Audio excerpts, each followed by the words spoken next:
Une employée de pharmacie retire de la vente du lait infantile Lactalis suspecté d'être contaminé par la salmonelle, à Anglet, le 11 décembre 2017. Bob et Dmipsipa. Les autorités sanitaires françaises ont procédé au retrait et au rappel de 625 lots de lait infantile.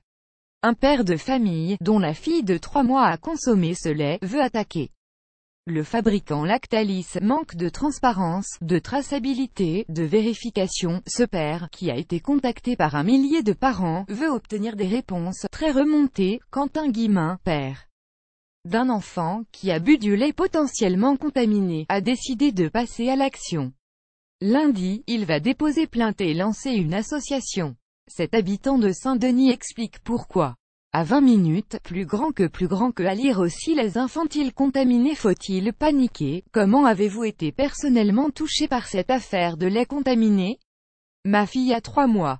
Depuis sa naissance, elle est allergique aux protéines de lait de vache. Elle boit du lait Pico Junior, le premier lot retiré du marché le samedi 2 décembre. Sauf que j'ai découvert l'alerte 3 jours après, dans un article par hasard. Ce lait est délivré sur ordonnance. Le pharmacien a mes coordonnées. Quand vous achetez un médicament sur ordonnance, s'il y a un problème de fabrication, le pharmacien est obligé de vous prévenir. Là, on parle de lait pour nourrissons. Si on achète ce lait en pharmacie, c'est justement pour des raisons de traçabilité et de sécurité. Je suis allé voir le pharmacien le lendemain. Il avait vu l'alerte le samedi précédent, mais comme les médias en avaient parlé, il n'a pas vu la nécessité de me contacter. Le pharmacien m'a tenu des propos assez insupportables. Que votre fille en prenne un peu plus ou moins, ça ne changera pas grand-chose. Lait infantiles contaminés. Les précédents grands scandales sanitaires en Europe. https://cojif7bhjsjwpic.twitter.com 0assrugne 20 minutes @20 minutes December 3, 2017. Votre enfant va bien? Heureusement, oui, elle n'a pas déclenché de symptômes d'intoxication. C'est peut-être pour ça que je peux m'exprimer sereinement. Mais la peur reste. Elle a bu 3 boîtes de ce lait potentiellement contaminé. D'autant que jour après jour de nouveaux lots rappelés. On ne veut plus toucher aux produits de Lactalis.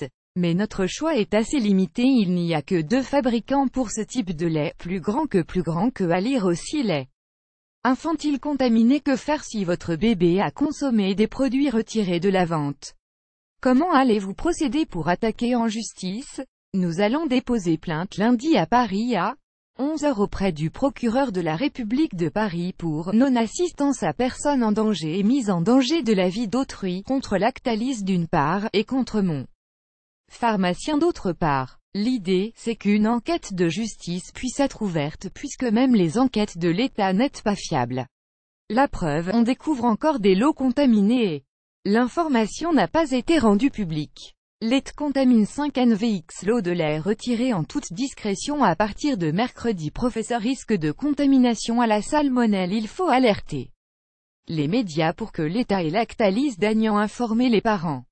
C'est une très grave faute de Lactalis et de l'État. Quentin Guillemin @Q Guillemin December 16, 2017. Justement, comment vous êtes-vous rendu compte de cette faille?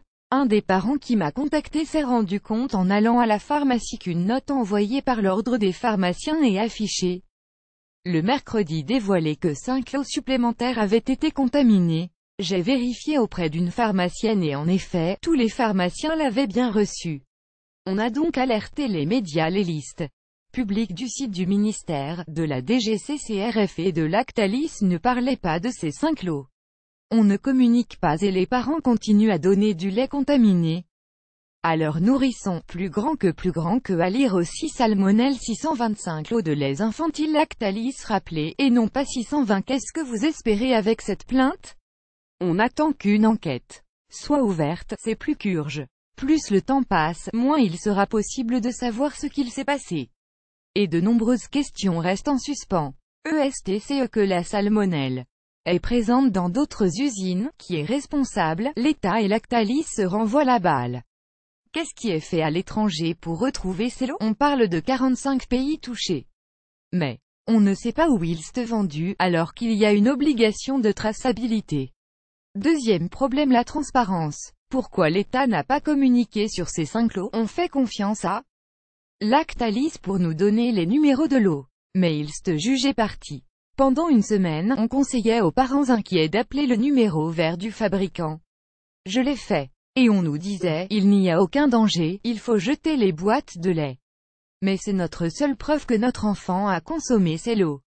Et surtout, il reste une question de sécurité alimentaire. On parle de cas entre février et décembre, mais qu'est-ce qui a été fait depuis février, d'autant que des familles m'ont parlé d'enfants contaminés à la salmonellose dès janvier, sachant qu'en 2005, il y a déjà eu des cas de contamination à la salmonelle dans la même usine. Cela fait 10 ans, c'est pas comme si c'était hier. Il ne faudrait pas qu'on découvre de nouveaux cas dans quelques années.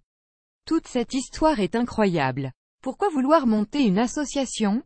On a ouvert un mail et 1 millier de familles m'ont contacté en une semaine, soit parce qu'ils étaient inquiets, soit parce que leurs enfants étaient malades. Ils étaient très en colère et intéressés par cette association. On nous dit que 27 enfants malades ont été signalés. Mais au vu des retours des familles, il y a en réalité beaucoup plus et des cas plus graves. Notamment, des nourrissons hospitalisés à plusieurs reprises.